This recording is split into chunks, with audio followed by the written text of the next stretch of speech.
ఓం శ్రీ గురుభ్యో నమః. ఆగస్టు నెలలో 17వ తారీఖు నుండి నెల రోజుల పాటు రవి సింహరాశిలో సంచారం చేస్తాడు. సింహరాశిలో సంచారం చేయటం అనేది మనకి సంవత్సరం తర్వాత వస్తుంది. రవి 30 డిగ్రీల పాటు ఒక రాశి నుంచి మరో రాశికి వెళుతూ ఉంటాడు. 30 రోజుల పాటు రవి ఒక రాశి నుంచి మరో రాశికి తిరుగుతూ ఉంటాడు. రవి పితృకారకుడు, ఆత్మకారకుడు, ఉద్యోగకారకుడు, ఆరోగ్య ప్రదాత. హెల్త్ ఈజ్ వెల్త్ అన్నారు, హెల్త్ ఈజ్ గ్రేట్ లక్ అన్నాడు. ఆరోగ్యాన్ని ఇచ్చేవాడే సూర్యభగవానుడు. సూర్యభగవానుడు ప్రత్యక్ష దైవం అంటారు మనం. రవిగ్రహము సంవత్సరం తర్వాత తన సొంత రాశిలోకి వస్తున్నాడు. ఎప్పటి నుంచి? ఆగస్టు 17వ తారీఖు నుంచి నెల రోజుల పాటు తన సొంత రాశిలో ఉంటాడు. ఇవి గోచారీత్యా చెప్పబడే ఫలితాలు. సహజంగా ఏమిటంటే తను ఉన్న రాశి నుంచి 3, 6, 10, 11 స్థానాల్లో సూర్యగ్రహం మంచి చేస్తాడని అర్థం. అలానే మనం బర్త్ చార్ట్ను కూడా చూసుకోవాలి. సూర్యుడు ఎక్కడున్నాడని. ఇవన్నీ కూడా గోచారీత్యా చెప్పబడే ఫలితాలే. కానీ సూర్యుడు సంబంధించింది సూర్య మహర్దశ, రవి మహర్దశ జరుగుతున్నాడా, రవి నీచ స్థానంలో ఉన్నాడా, మన జన్మజాతకంలో ఉచ్చ స్థానంలో ఉన్నాడా, రవి ఎక్కడున్నాడు, రవి సొంత రాశికి వచ్చినప్పుడు ఏ రాశుల వాళ్ళకి ఏ విధంగా ఉందో మనం తెలుసుకోవాలి.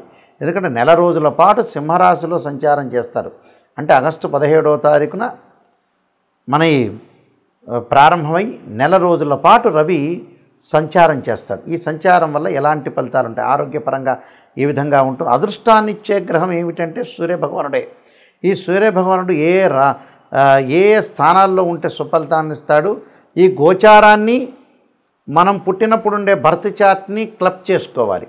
అంటే అక్కడ రవి మహర్దశ బాగా కలిసి వస్తుందా లేదా, ఇక్కడ గోచార రవి ఎలా ఉన్నాడు అంటే గోచార రవిని అక్కడ జన్మజాతకంలో రవి ఏ స్థానంలో ఉన్నాడు, ఏమన్నా మహర్దశ జరుగుతుందా అనేది అనాలిసిస్ చేసుకుని మనం ముందుకు వెళ్తే రవి కలిసి వస్తాడా లేదా అనేది మనం తెలుసుకునే అవకాశం అనేది ఖచ్చితంగా ఉంటుంది. వృశ్చిక రాశి వాళ్ళకి సూర్యుడు యొక్క సంచారం అనేది ఏ విధంగా ఉండబోతుంది గోచారీత్యా, ఇవన్నీ కూడా గోచారీత్యా చెప్పబడే ఫలితాలు. ఈ ముఖ్యంగా వృశ్చిక రాశి వాళ్ళకి దశమ స్థానంలో రవి యొక్క సంచారం. సింహం అనేది తన రవికి సొంత రాశి, సంవత్సరం తర్వాత మళ్ళీ రిపీటెడ్ అయ్యి ఆ ప్లేస్కి వస్తుంది. ఈ వృశ్చిక రాశి వాళ్ళకి ఏ విధంగా ఉండబోతుంది? ఇక్కడ వృశ్చిక రాశికి అధిపతి, రాశ్యాధిపతి కుజుడయ్యాడు. ఇక్కడ వీళ్ళకి ఏ విధంగా ఉండబోతుందో మనం ఒకసారి చూద్దాం. సహజంగా అంటే దశమ స్థానంలో రవి యొక్క సంచారం. దశమ స్థానం రవి యొక్క సంచారం వల్ల ప్రయత్నించిన పనులన్నీ కూడా కొంత కార్యరూపం దాల్చే అవకాశాలు ఉంటాయి. అంటే ఎంతో కొంత కార్యరూపం దాల్చడం జరుగుతుంది. అంటే మనం కొంత పని పెట్టుకున్నాం, ఆ కొంత పని పెట్టుకుంటే సరే కనీసం ఒక 60% జరిగినా చాలు, 70% జరిగినా చాలు, కనీసం మినిమం 50% జరిగినా ఆ పని కొంత మన ఆనందంగా ఉంటామనే పాయింట్కి వచ్చే వ్యక్తులు చాలామంది ఉంటారు.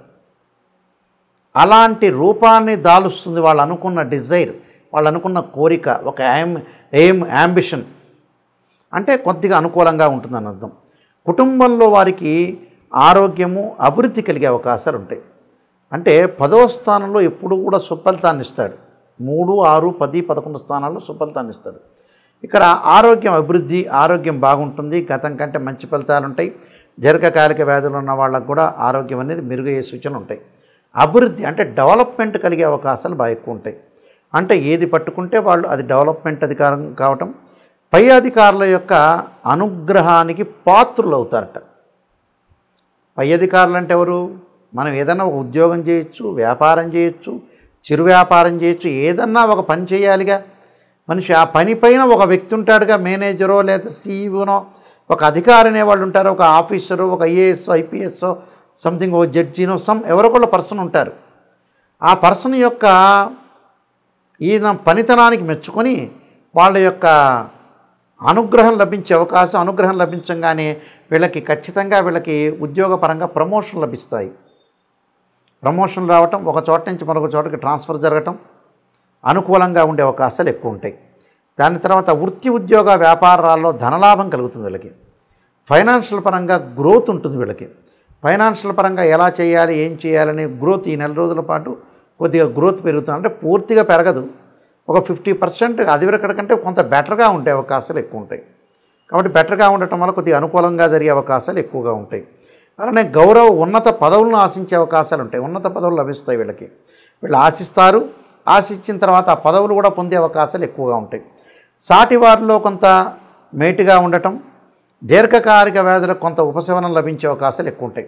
దీర్ఘకాలిక వ్యాధులు వస్తాయి వీళ్ళకి. దీర్ఘకాలిక వ్యాధుల వాళ్ళు కూడా కొంతమంది ఉంటారు కదా, వాళ్ళకు కూడా కొంత ఉపశమనం లభించే అవకాశాలు ఎక్కువ ఉంటాయి. ఆరోగ్యము, వృత్తి, ఉద్యోగ, వ్యాపార రంగాల్లో వాళ్ళకు అనుకూలమైన ఫలితాలు జరిగే అవకాశం ఖచ్చితంగా ఉంటుంది. ఖచ్చితంగా ఇంకా మరికొన్ని ఇంకా మనం డెవలప్మెంట్ చెందాలంటే, మరికొంతగా డెవలప్మెంట్ చెందాలంటే నేను చెప్తున్నాను కొన్ని పరిహారాలు. ఆ పరిహారాలు పాటించండి, మీకు మంచి జరిగే అవకాశం ఖచ్చితంగా ఉంటుంది. ఇక్కడ చాలామంది కూడా బర్త్ చార్ట్లో కానీ గోచారీత్యా కానీ మాకు రవి కలిసి రావట్లేదు, రవి మహర్దశ కలిసి రావట్లేదు అని అనుకుంటుంటారు. రవి ఎలాగా, ఎందుకని మనకి అంటే రవి నీచ స్థానంలో ఉన్న రవికి ఏదైతే స్వక్షేత్రం ఉంది, స్వక్షేత్రం సింహరాశి, రవికి ఉచ్చస్థానం మేషరాశి, దాని ఎదురుగా ఉండే సప్తమం నీచస్థానం అంటాం. అంటే తులారాశి నీచస్థానం. ఈ రవి ఎక్కడున్నాడు, మనకి జన్మజాతకంలో రవి ఏ స్థానంలో ఉన్నాడు, గోచారం అనేది ఎప్పుడూ కూడా 20% మాత్రమే సపోర్ట్ చేస్తుంది. బర్త్ చార్ట్కి 80 మార్కులు పడితే గోచారానికి ఎప్పుడు కూడా 20% మార్కులే పడుతుంటాయి. పదే పదే నేను ప్రతి ఛానల్లో చెప్తూ ఉంటా. గోచారం అనేది ఏమిటి అంటే, వాస్తవంగా ఏమిటంటే మనం ఎంత కృషి చేసినా కూడా ఆవగింజంత అదృష్టం ఉండాలంటారు. ఆ అదృష్టమే గోచారం. కృషి అంటే ఏమిటంటే జన్మజాతకం, బర్త్ చార్ట్లో ఆ లగ్నం నుంచి రవి ఏ స్థానంలో ఉన్నాడు, రవి యోగకారకుడా కాదా, రవి మార్గదశ బాగా కలిసి వస్తుందా లేదా అనేది మనం చూడాలి. అంటే రాశిచక్రము, భావచక్రము, నవాంశము, చతుర్థాంశము, ద్రేకాణము, హోర, త్రింశాంశం అనే అలాగా 16 లగ్న కుండలు ఉంటాయి. డీ చార్ట్స్ అంటారు. అలానే దశలు, అంతర్దశలు, చాలామంది కూడా ఇవన్నీ కూడా అనాలిసిస్ చేయకుండా ఏదో చెబుతుంటారు, మామూలుగా చెబుతుంటారు. అలా కుదరదు. ఎప్పుడు కూడా జాతకాన్ని పరిపూర్ణంగా కంప్లీట్గా అనాలిసిస్ చేసే జాతకాన్ని చెప్పాలి. ఇక్కడ ఈ రవి దోషం ఉంది అని ఉదాహరణ నీచ స్థానంలో ఉంటే ఉద్యోగ భంగాలు, ఉద్యోగపరంగా అనుకూలంగా లేకపోవడం జరుగుతుంటుంది. దానికి రెమెడీస్ ఏం చేయాలి? సూర్య నమస్కారాలు, సూర్య హోమము, ఆదిత్యాయుధే సహస్రమూర్తాయ ధీమహి తన్నో సూర్య ప్రచోదయాత్ అనే మంత్రాన్ని, అలానే గోధుమలు, ఎర్రని వస్త్రము, ఎర్రని పూలు దానం చేయటం, ఆదివారం రోజున ఉపవాసం ఉండటం, సూర్యభగవాను ఆరాధన చేయటం, అలానే మనకి ఆదిత్యుణ్ణి హోమం చేయటం. అంటే ప్రభాకరాయుధే దివాకరాయ ధీమే తన్నో సూర్య ప్రచోదయాత్ అనే మంత్రాన్ని, ఆదిత్యాయుధే సహస్రమూర్తాయ ధీమే తన్నో సూర్య ప్రచోదయాత్ అనే మంత్రాన్ని, సూర్యుడికి సంబంధించిన అష్టకం చదువుకోవాలి, సూర్య నమస్కారాలు చేసుకోవాలి. అలానే ఓం సూర్యాయ స్వాహ, సూర్యగ్రహాయ ఇదన్నవమ అనే మంత్రాన్ని చదువుకోవాలి. ఓం ఆదిత్యాయ స్వాహ, ఆదిత్యాయ ఇదన్నవమ అనే మంత్రాన్ని హోమం చేసుకోవాలి. అంటే జిల్లేడు సమిధలతోటి హోమం చేయటం వల్ల మనకి అనుకూలంగా ఉండే అవకాశాలు ఖచ్చితంగా ఉంటాయి. కాబట్టి సూర్య నమస్కారాలు, సూర్యుడికి అర్ఘ్యం విడవటం, సూర్యోదయం కాకముందే లేవటము, మనకి సూర్య హోర ఉంటుంది, ఆ హోరలో మనం జపం చేయాలి. అంటే సూర్యగాయత్రి మంత్ర జపం ఉంటుంది. చక్కగా సూర్యుడిని అనుష్ఠానం చేయాలి.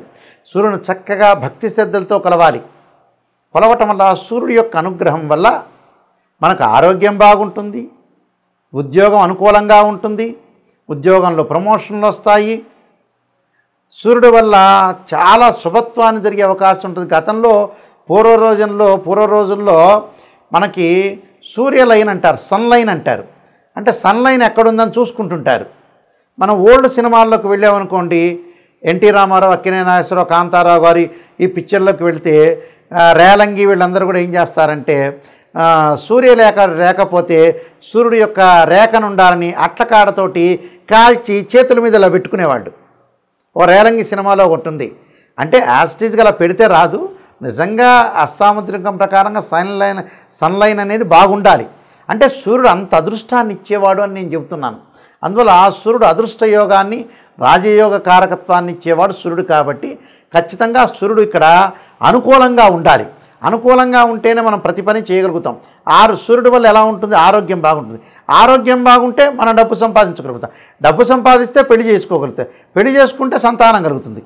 సంతానం వల్ల స్థిరాస్తులన్నీ కూడా సంపాదించగలుగుతాం.